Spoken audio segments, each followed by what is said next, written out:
श्री भारतीय संस्था संस्कृति के गौरव कुछ बात आकाश से मंचासी हो रहे हैं। आप लोग शांतिपूर्वक उनका स्वागत करें, शांतिपूर्वक उनका स्वागत करें। खड़े होकर संतमत के अपमान कर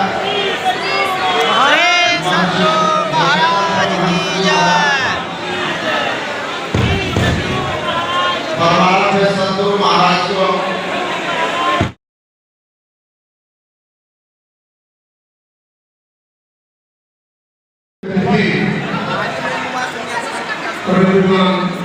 श्री भारतीय संस्था संस्कृति के गौरव कुछ बात आकाश से मंचासी हो रहे हैं। आप लोग शांतिपूर्वक उनका स्वागत करें, शांतिपूर्वक उनका स्वागत करें। खड़े होकर संतमत के अपमान कर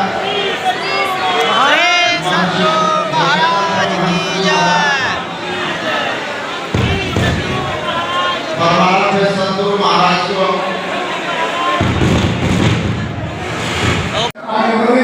ऐसी गरिमा संतोषी घोड़ा को विश्व में लहरा रहे हैं। मैं इस शब्द के साथ सदगुरुदेव के वर्तमान आचार्य से चंद्रोदय करते हैं। हमारे वर्तमान आचार्य के समय में जो प्रशासन हुआ है,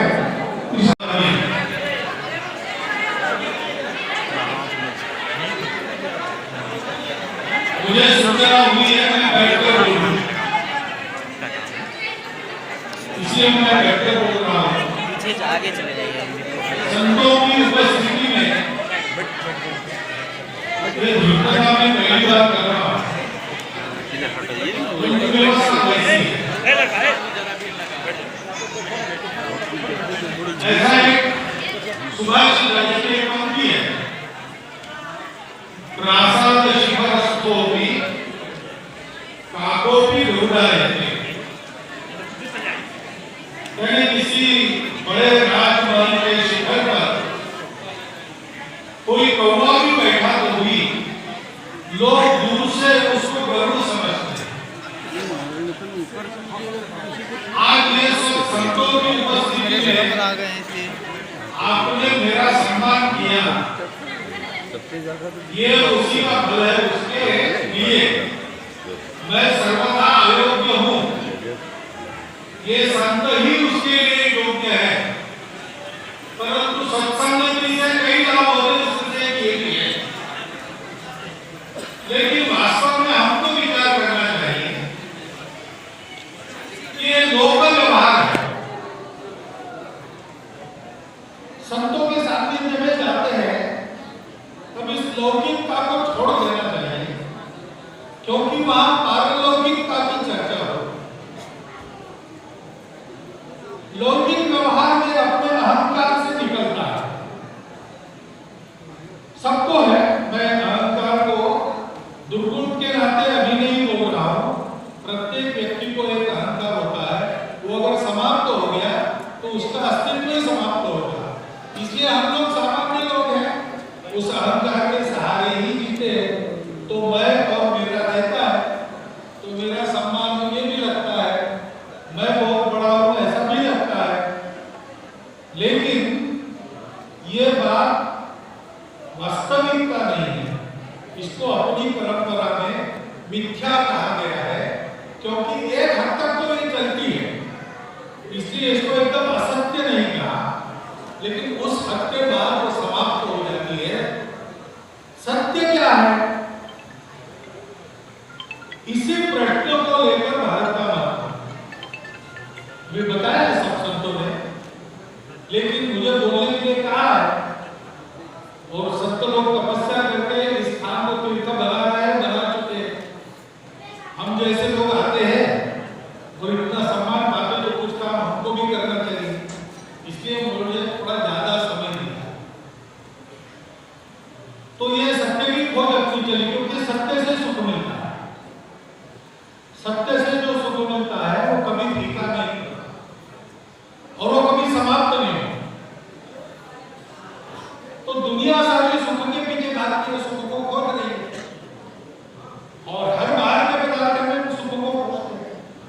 जो अपने सुख का कारण बनता है उसको अपनाते हैं, जिससे वो नहीं होता उसको भूल जाते हैं, जो दुख का कारण बनता है उससे दूरी रखते हैं, द्वेष करते हैं।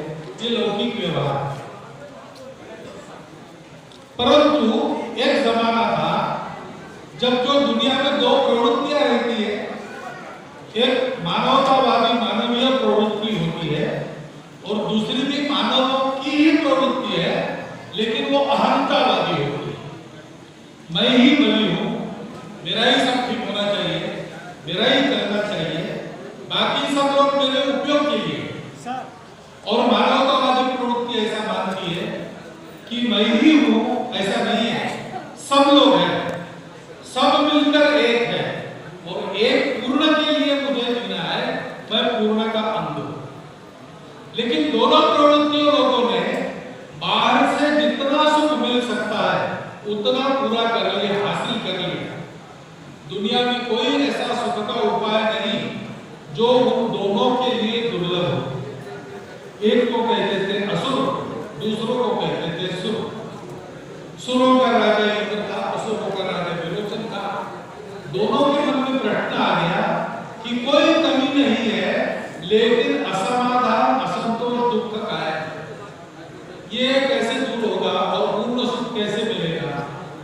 तो अपने अपने गुरु के पास गए, बृहस्पति के पास इंद्र गए, शुक्राचार्य जी के पास विरोचन गए और दोनों ने पूछा कि कथा है शांतोदय उपनिषद कि क्या किया जाए जो पूर्ण शाश्वत कभी फीका न पड़ने वाला सुख मिले, वो तो हमको बाहर नहीं मिला। तो दोनों के गुरुओं ने कहा कि एक ब्रह्मा जी है, अपने पितामह है, उनके पास आत्मविद्या है, उस आत्मा को जानने से कुछ भी जानना शेष नहीं रहता और उसको पाने से कभी फीका न पड़ने वाला शाश्वत सुख प्राप्त हो जाता है। तो ब्रह्मा जी के पास उसको प्राप्त कर दो। तो दोनों गए ब्रह्मा जी के पास, शिष्यों के जैसा वर्ण धारण करके गुरु के लिए संविदा। तब के गुरुओं को ज्यादा कुछ लगता नहीं था, संविदा से काम हो जाता। वो उन्होंने दिया, साष्टांग नमस्कार किया। ब्रह्मा जी ने पूछा क्यों आए हो, क्या सीखना है, क्या मांगना है? तो महाराज आत्मा की बात हमने सुनी कि वो शाश्वत है, अमर है और शाश्वत सुख को देता है, कभी फीके पड़ने वाले सुख को देता है और उसको जानने से कोई जानना शेष नहीं रहता, तो तृष्णा विलय हो जाता है।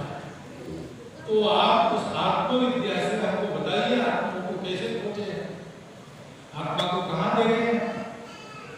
तो ब्रह्मा जी ने कहा तुम देखते कैसे हो? तुम देखते कैसे भी क्या करते हैं? हम सबके जैसा आंखों से देखते हैं। बोले नहीं, आंखें नहीं देखती, आंखें दिखाती है उसको जो देखने वाला आंखों में बैठा है, उसको खोज लो तो आत्मा में कभी नष्ट न होने वाला अमर आत्मा में। तो दोनों को लगा आंखों में कौन बैठा है, कैसे देखे? तो इंद्र ने कहा विरोचन तुम्हारी आंखों में देख के बताता हूं, तुम मेरी आंखों में देख के बताओ। तो दोनों ने एक दूसरे के आंखों में देखा। तो आंखों में देखते दूसरे को तो अपनी प्रतिमा दिखती है, एक प्रकार से ऐना है, दर्पण है। तो दोनों ने समझा कि ये हाड़ मांस का शरीर, उसके अंदर का मनोबुद्धि और जिस अहंकार के आधार पर ये चलता है वो यही सब कुछ है, यही अंतिम सत्य है। इसी का पोषण करो, इसी को बढ़ावा, इसी की सत्ता चला, सब ठीक है। तो आत्मा पाने के आनंद में दोनों वापस चले। रास्ते में वो इंद्र नदी नौका में बैठकर पार कर रहे थे। इंद्र चक्कू चलाता था तो उसने देखा कि ये जो आत्मा है, जो आंखों में प्रतिबिंब के रूप में दिखा था और अब पानी में प्रतिबिंब के रूप में दिख रहा है, वो तो चक्कू चलाने से मिट गया। वो अमर आत्मा मिट के से नहीं, चक्कू चलाने से कुछ गड़बड़ है। ब्रह्मा जी ने तो सपने को पहले में डाला है। तो उसने विरोचन को कहा कि वापिस चलो, ये मामला इतना सीधा नहीं है, और जाना पड़ेगा और पूछना पड़ेगा। विरोचन ने कहा नहीं भाई, ब्रह्मा जी ने एक बार बता दिया, अब और ज्यादा परिश्रम करने की आवश्यकता नहीं, वैसे भी अपने पास क्या काम है, एक ये सत्य पता चल गया कि दुनिया में हम ही सब कुछ है, तो बस अब वापिस आने की जरूरत है। ये विरोचन की जो दुनिया थी, जो भारत के बाहर,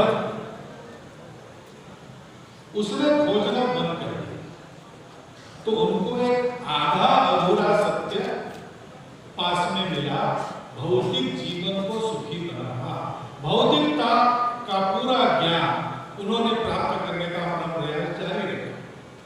क्योंकि वो भी ज्ञान अनंत ही होता है, सतत वो भी करना पड़ता है। आज भी हम कर रहे हैं, वो भी कर रहे हैं। लेकिन इंद्र ने वापस आकर फिर प्रश्न पूछे, फिर ब्रह्मा जी ने पहेलियां उलझाई, फिर इंद्र ने उसको सुझाया। ऐसा करते करते एक दिन उस सत्य की प्राप्ति हमारे पूर्वजों को इस भूमि में हुई। वो सत्य है अस्तित्व की एकता का सत्य।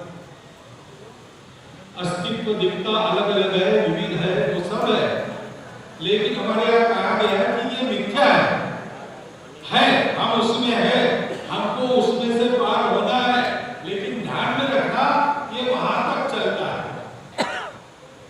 हम मर जाएंगे तो हमारे लिए ये दुनिया समाप्त, इस देह के राग द्वेष आदि सब समाप्त। कारण शरीर लेके हम जाते हैं तो दुनिया में वापस आना पड़ता है। लेकिन पिछले जन्म में मैं कौन था, मेरा कौन था, इस जन्म में मैं कौन हूं, मेरा कौन हूं, मेरा कौन है, इसका क्या संबंध है, किसी को नहीं पता। और इसलिए ये मिथ्या है, ब्रह्म सत्यम जगत मिथ्या, यहां से चला है। और फिर अपनी ज्ञान यात्रा को चतुर्वेदा पुराणानि सर्वोपनिषदस्तथा रामायणम भारतम च गीता षड्दर्शनानि च जैनागमाः त्रिपिटकाः गुरुग्रन्थः सतां विरायण संतों की वाणी संतवत एष ज्ञान निधि श्रेष्ठ। और ये सारे लोग एक बात कहते हैं, मनुष्य का जीवन है, पशु का जीवन है, दोनों में फर्क है। पशु का जो है सो है, लेकिन मनुष्य का क्या है? मनुष्य एकांत में आत्म साधना करे, लोकांत में परोपकार सेवा करे, तो उसका जीवन सार्थक हो जाता है। वो भौतिक जीवन में संतोष प्राप्त करते हुए इस जीवन के बाद जन्म मरण के फेरे से मुक्त हो गए। यही सार्थकता है। दुनिया इसको नहीं जानती। 2000 साल तक अलग अलग प्रयोग करने के बाद भी दुख में है, और भारत इसको जानता है। क्या परिश्रम किया होगा संतों ने? संतों को लोगों का मुख देखा नहीं है, इसलिए उनको इस दुनिया से वैसे कुछ लेना देना नहीं, वो पहुंच गए। लेकिन उनके हृदय में जो करुणा है, धर्म का रूप, मूल रूप तो सबने यही माना है, सत्य, करुणा, अंतर्बाह्य पवित्रता और उसके लिए तपस्या।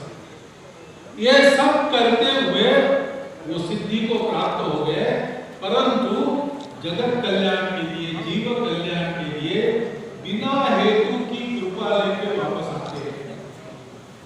तो बिना किसी कारण दीन लोगों को कृपा करके उस पथ पर अग्रसर करते हैं, जिससे उनके जीवन को भी पूर्णत्व और सार्थकत्व प्राप्त हो। और इसलिए ऐसे स्थान पर हम आते हैं तो हमको जैसे हम अपने जूते बाहर उतार कर आते हैं। लौकिक जीवन में जूते पहनना है, वो लोकाचार है, शिष्टाचार है, उसको प्राप्त करना है। सामान्य से सामान्य, गरीब से गरीब आदमी भी कोई सी चप्पल अपने पैर में होने प्रयास करता ही है, क्योंकि वो लोकाचार है, शिष्टाचार है। सबको आवश्यक भी नहीं है तो भी करना। उसको जैसे बाल उतार के अंदर ऐसे अपने हृदय के अहंकार, स्वार्थ, भेद आदि को भूलकर अंदर आकर हमने उस शुद्धता का, पवित्रता का, शुचिता का, सत्य का साक्षात्कार करा लेने में सारी बुद्धि लगानी चाहिए। उसके लिए नम्र होना चाहिए, उसके लिए सुनना चाहिए, उसके लिए चलना चाहिए। ये भवन नहीं होंगे, लेकिन महाराज जी होंगे, नहीं महाराज। उस समय भी स्थान पवित्र करके होगा। उनकी अपनी तपस्या के कारण गंगा किनारे भागलपुर में एक तीर्थ बना। हमारे संत महात्मा उस तपस्या को आगे बढ़ाकर उसको तीर्थ बना रहे हैं। आज एक भवन बना जिसको अधिक सुशोभित भवन कहा गया, लेकिन उसकी वास्तविक शोभा इन साधु महात्माओं का जीवन है। सबका जीवन ऐसा बनाने की उनकी तपस्या है। निस्वार्थ बुद्धि से लोक हित के लिए केवल ये जो वो कर रहे हैं उसके कारण इन सारी बातों की शोभा है। और उस संत मत के अनुयायी भी जो है भारत को जो विश्व गुरु बनाना चाहते हैं, ऐसे कौन भारतवासी है जो ये नहीं देखना चाहता कि भारत विश्व गुरु बने? सब चाहते हैं, लेकिन चाहते हैं उसके लिए ऐसा करना होगा, क्योंकि भारत को दुनिया के देने के लिए क्या है? यही दुनिया के अधूरे जीवन को पूर्णता ला देने वाली बात भारत के पास है। इसलिए जब से दुनिया को भारत का परिचय हुआ तब से अब तक सारे चिंतक कहते हैं कि हमारा प्रारंभ तो हमने पश्चिमी विचार से किया, लेकिन हमारा जो संवरण है, हमारा जो समापन है, हमारे यात्रा का जो सफल होना है, जो सांगता है, वो भारत के विचारों से होनी चाहिए। क्योंकि भौतिक जगत को पूरा करने के बाद भी उस जगत की पूर्णता के सहित संपूर्ण सत्य तब मिलता है जब भारत साथ में होता है। ऐसा भारत बनाना हम सब चाहते हैं, और इसलिए हमको ये ध्यान रखना चाहिए कि जैसे इस परिसर की श्रद्धालु भक्त के नाते मैं यहाँ बिहार में था तो मैं दूर दूर से सुनता था, लेकिन मुझे भी सौभाग्य प्राप्त हुआ कि यहाँ आने का। तो इस मत की साधना में मैं आऊंगा नहीं आऊंगा बात अलग है, लेकिन भारत की जो भी साधना है वो ऐसी है। साधना का गंतव्य है आत्म दर्शन, अपने को पहचानना, और यही रास्ता है। नाम रूप गंध, इस रास्ते से आओ, नाम के परे जाओ, साक्षात्कार हो। ये सब ने कहा है, और सब कहते हैं कि अपने को जानो, अपने में उस सत्य को देखो, सब में उस सत्य को देखो, तो वैसा चलो तो जीवन सार्थक है। ये तो हम सबको चाहेंगे, तो हम चाहेंगे इस परिसर को शोभा और बढ़ती जाए। उसके लिए जो भौतिक काम कर रहे हैं, भवन बनाने करना चाहिए, कर रहे हैं, आगे भी करेंगे, उसके लिए सहायता करेंगे, उसके लिए साथ रहेंगे। लेकिन असली शोभा तो उस साधना से, उस तपस्या से, उस पथ पर चलने से, अपने व्यवहार में से एक एक त्रुटि को कम करते हुए, उस व्यवहार के एक एक गुण को ग्रहण करते हुए पूर्णता के पथ पर आगे बढ़ने से होगी। चलने से कभी न कभी पहुंच जाएंगे, नहीं चलेंगे तो जाएंगे ही नहीं। योजना सहस्रोति शनैः गच्छेत् पिपीलिका। चींटी भी अपने छोटे छोटे कदम से चलती रहती है, चलती रहती है तो दूर दूर तक पहुंच जाए। अगच्छन् वैनते लोपि पदविवेकं न गच्छति। अगर गरुड़ है कोई, पूरे आसमान का आक्रमण कर सकता है, लेकिन गए नहीं तो क्या होगा? आगे चलिए। हम सबके अंदर वो गरुड़ की गरिमा छिपी है, लेकिन हम चले नहीं तो नहीं पहुंचेंगे। इसलिए छोटे छोटे कदमों में क्यों न हो, जन्म जन्मांतर की यात्रा में क्यों न हो, हमको उस पथ पर चलना है, अपने आप को बनाते रहना है, अधिक बनने के लिए लोगों को अपनी सेवा से प्रेरित करना है। ये काम हम करते रहेंगे तो हमारा जीवन तो सार्थक होगा ही, लेकिन इन तीर्थ स्थानों की असली गरिमा जैसे लौकिक भौतिक रूप से बढ़ेगी, वैसे आध्यात्मिक रूप से अक्षुण्ण रहेगी, कायम रहेगी, और सारी दुनिया इसके पास आएगी तो अपने दोनों तरफ से उसको अभय देती रहेगी। ऐसा ये स्थान, पवित्र स्थान, यहाँ बार बार आवे, इस प्रकार से आवे, इस प्रकार से रहे, और अपने बारे में ऐसा सोचते हुए संतों के जीवन प्रकाश में, उनके उपदेशों के प्रकाश में अपने आप को आगे बढ़ावे। मैं जब ऐसे स्थानों पर जाता हूँ तो संत तो दयालु होते हैं, मेरे जैसे पापा का भी बहुत सम्मान करते हैं, जाते तो कुछ नहीं। ये सारी तोता रटन तो मैंने आपके सामने बताया, उनसे सुन के आपके सामने, लेकिन अनुभूति तो आचरण की तो उनके पास है। ये मेरी तो कागज लिखी है, लेकिन उनकी कही है, इसलिए आपको बताने का साहस मैंने किया। इसका प्रमाण मुझे मत मानना, इसको मेरे में मत देखना, इसकी सत्यता को परखना है तो हमारे संतों को देखना, साक्षात्कारी महापुरुषों को देखना और देखकर वैसा होने का प्रयास करना। ऐसी भावना करी मैं यहाँ आता हूँ, उस प्रकार से मैं यहाँ आया हूँ। ये अवसर मुझे जिन्होंने दिया उन सभी संतों को मैं मेरा धन्यवाद अर्पण करता हूँ। और आपने ये उदाहरण इतनी देर तक सुनी, इससे आपके प्रति मेरी कृतज्ञता अर्पित करते हुए मेरे तो ये हो गया आपको श्री सद्गुरु महाराज की जय। आप